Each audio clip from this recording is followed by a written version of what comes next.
G'day, I'm Stash, and we're going to have a look at the Battlefront 2 beta. It's the sequel to 2015's reboot of the Battlefront franchise developed by DICE. Moment-to-moment gameplay is largely the same as other EA shooters, specifically in relation to the previous Battlefront installment and Battlefield 1. Mechanically it feels very much the same, if a little more polished, which is what we can come to expect from any modern FPS, especially one with a AAA budget. I think the most noticeable change in just the general gameplay is the return of the class system. Something I feel that was really lacking from the previous installment. In both a callback to the original Battlefront series and a step forward from their last effort, each class is based on the archetypes used previously. So you have Assault class, a Heavy class, a Sniper class, and the Officer class. I find this to be a really positive change. I think that a class system that we see in a game like Battlefront 2, which is a more sort of casual interpretation of it, or something we see much deeper in a game like Overwatch, just adds a level of strategy that can be accessible for casual players, but then influence a competitively driven meta game for the more hardcore players. I think this is really important. The potential for depth and complexity is what makes modern FPS games engaging and exciting.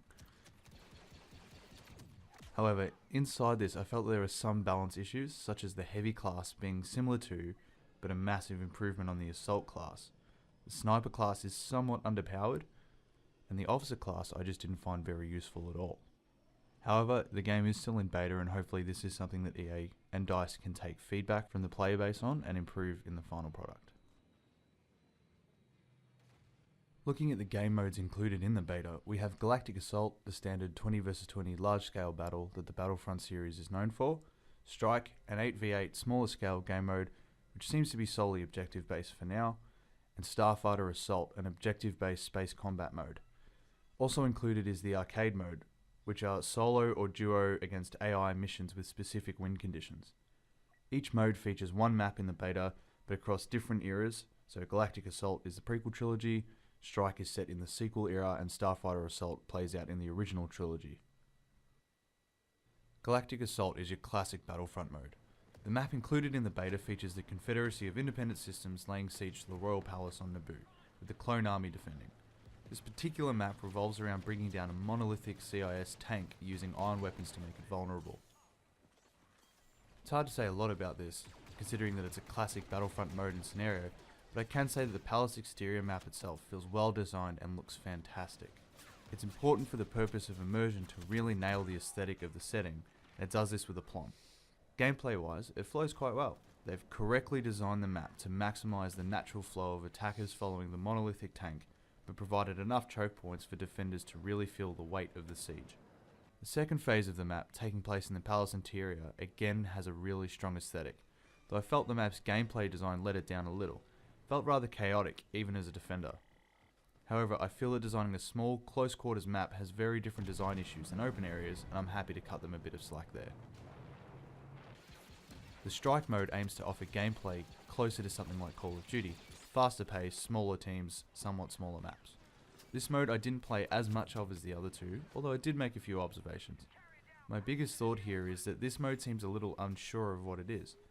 It's designed as if it's intended to be quicker, yet is played out on a map that is far too big for an 8v8 multiplayer match. An objective focus, despite the map feeling poorly designed for objective game modes. The mode in the beta revolved around getting a package from point A to point B. However, outside of the objective starting area, there is only one natural choke point on the map, and the rest of the map is just an open mess. It doesn't do an effective job of guiding the attacking team through certain defensible spots and just feels like a haphazardly thrown together environment. I can understand wanting to recapture the feeling of chaotic conflict in the same area had in the film, but it doesn't work as effectively in a video game. However, it is just the beta offering, so the full game may make more of this mode. Starfighter Combat was by far my favourite game mode. Missing in the previous installment, DICE have really nailed this one. Piloting your ship feels fantastic.